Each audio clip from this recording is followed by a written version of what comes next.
Meanwhile, Nigeria's Minister of Aviation and Aerospace Development, Festus Keyamo, has dismissed the formation of a new opposition party, the All Democratic Alliance, calling it a, quote, pedestrian joke. In a post on X Friday, Keyamo said the move was a weak attempt to mimic the 2013 coalition that formed the ruling APC. The proposed alliance includes major political figures such as former Vice President Atiku Abubakar and ex-governors Nasir El-Rufai and Rotimi Amaechi. The group applied for registration with INEC on Thursday, which was acknowledged on Friday. But Keyamo downplayed the initiative as overhyped, saying it lacks backing from existing parties and amounts to a, quote, disappearing or disappointing anticlimax ahead of the 2027 elections. And now to further discuss this, I am joined by Peter Ameh. He's a former national chairman, Inter-Party Advisory Council, IPAC, and also the current national secretary, Coalition of United Political Parties, CUPP. Mr. Ameh, many thanks for joining us this afternoon. Let's just get started. Do you think the All Democratic Alliance, ADA, has what it takes to challenge the existing political landscape in Nigeria's 2027 elections? Now, first of all, we need to look at political parties from the ground of formation. Now they are putting in the application, they have not been registered, and INEC have not started the processes. And if you look at Section 223, when it states clearly that political parties will have offices in 2/3 of the state, they will have democratically elected officials, within the term of 4 years.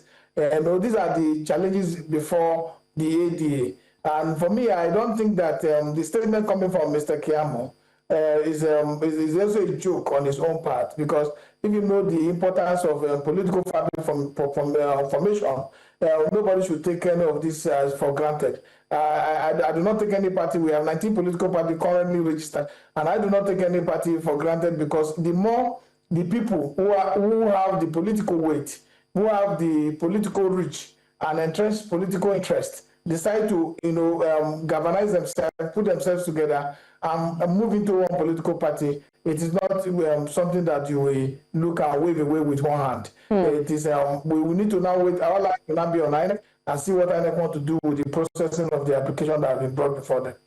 Now, this party includes very high political, high-profile figures like the former Vice President Atiku Abubakar, the governors of Rivers, former governors of Rivers and Kaduna State, and that's Rotimi Amaechi and Nasir El-Rufai. Can this lineup guarantee the party's success, or are there other factors at play here? These names you mentioned, they are not new in the political terrain of Nigeria. And there's no way you say that people were part of the formation of the APC and are now forming another one. And Keyamo made a mistake to say it's a reenactment of what happened in 2014, 2015. It's not true. There have been several alliances, even pre and post First Republic, that have worked. It's not the first time the Nigerians are coming together to form alliance that will be successful. So these names that you mentioned that are part of the formation of this All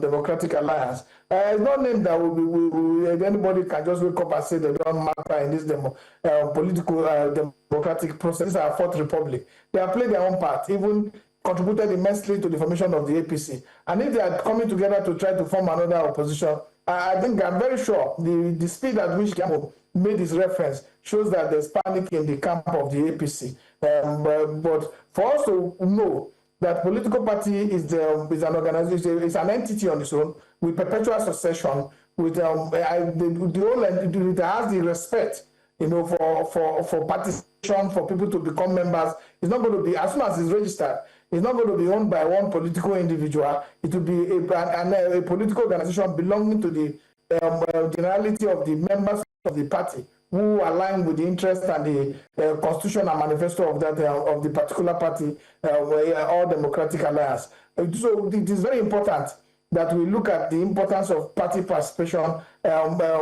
mainstream of political party in Nigeria, and the role that INEC plays. Now the ball is now in the INEC court.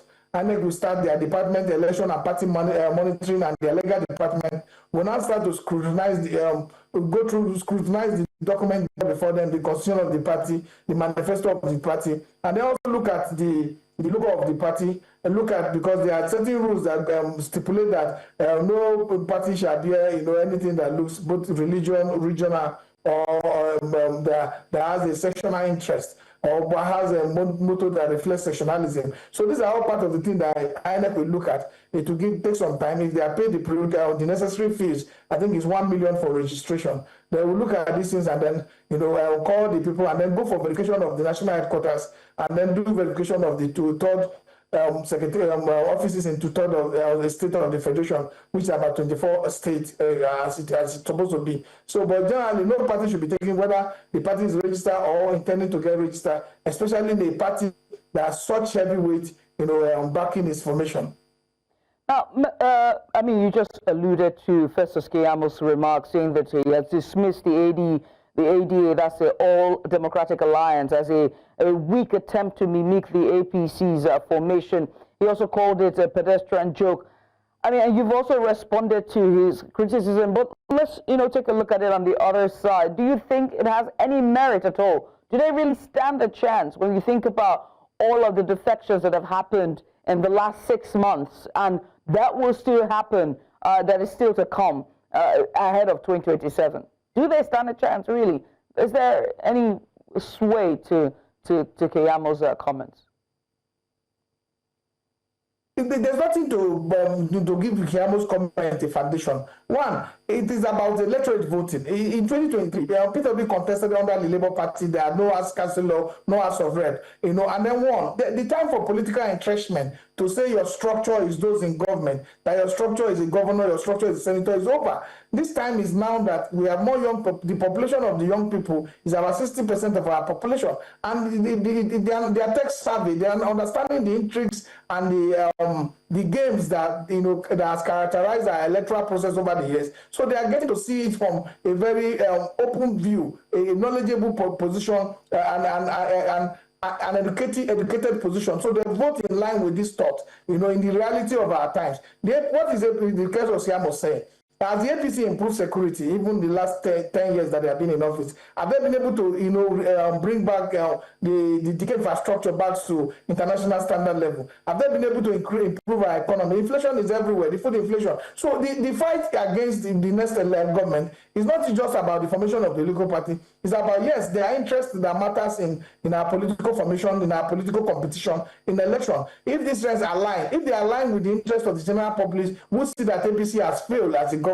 We'll see that APC have not actually met with the request and with the promises made, to make electricity affordable and available, and the system is not even growing for macroeconomic stability. So these are the challenges that the APC is confronting. The APC should be more worried about governance because they are in government now. It is their scorecard that will be put before the electorate when it comes to 2027. It is not the scorecard of the opposition. It is what they have promised and what they have failed to do. See, these are the reality that the AC believe. As every APC and his members like Keyamo are living in an alternate reality where they have created an environment that Nigerians are doing well, and why if you go to the street and you do proper interview and voice properly, you discover that Nigerians are suffering because on the ballot day, it is the voice of people that will determine the electoral trajectory of what the ballot we have on the date of the election. So for me, I think the Keyamo reaction is as a result of panic. It was too hasty because the party is here to be, if you want to check the pulse of the person who is afraid of an outcome of a decision, you will see it as the hasty conclusion, arrival of statement. Because the party is not yet formed. The party has just applied for formation. There are still corrections. There are still directives to be given by the Independent Electoral Commission. Yes, but the Independent Electoral Commission should not make attempt to start to force a fait accompli on the party or try to create a situation where the party Nigeria become a one-party dominant state.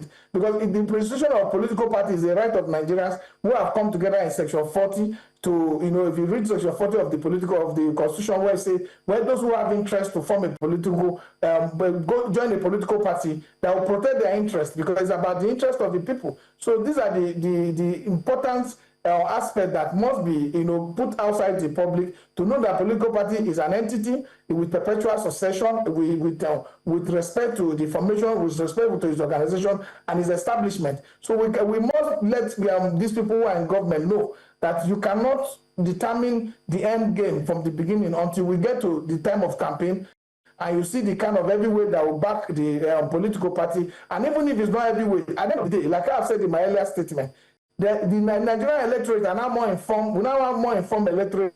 They are now vote based on information, based on from an educated perspective that will determine the outcome of our election. It's no longer before when you have more people in rural community who vote in line of party and then vote in line of people, and then we get to continue to have bad government. You can no longer have a situation where you say, oh, we have governor in Delta. In Delta, Labour Party had nothing, but they want 80% of the vote in Delta. So you need to look at the statistics. Right. As we're talking about, the challenges or what ADA might face or diversity when it comes to our political terrain, we have to look at the key challenges that the All Democratic Alliance might face as well in its bid to gain traction.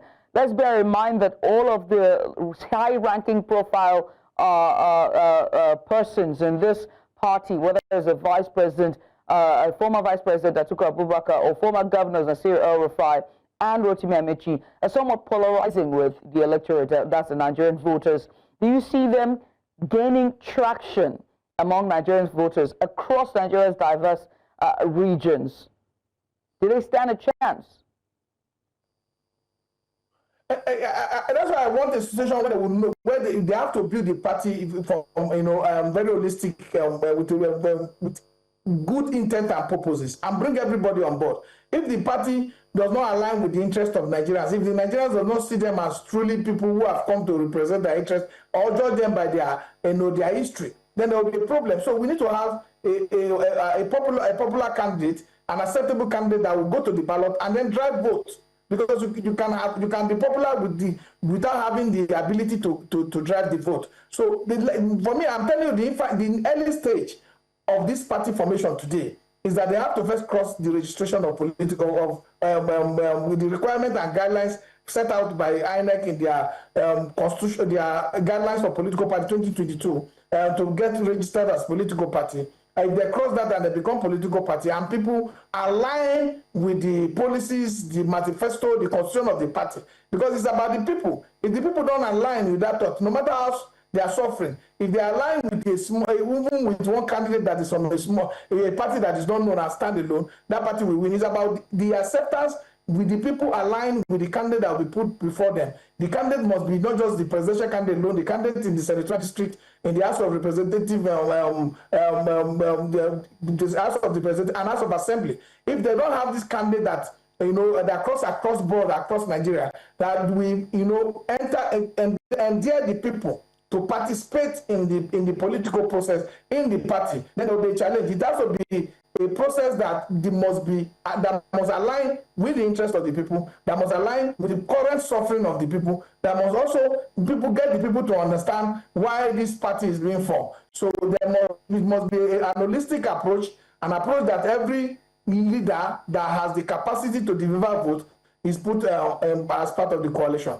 Mr. Ameh, I must say thank you for taking out the time to join us. Peter Ameh, there, National Secretary for the Coalition of United Political Parties, who joined us earlier, just joined us to give us a bit of insight following the formation of a new coalition, and that is the ADA, the All Democratic Alliance. Once again, thank you.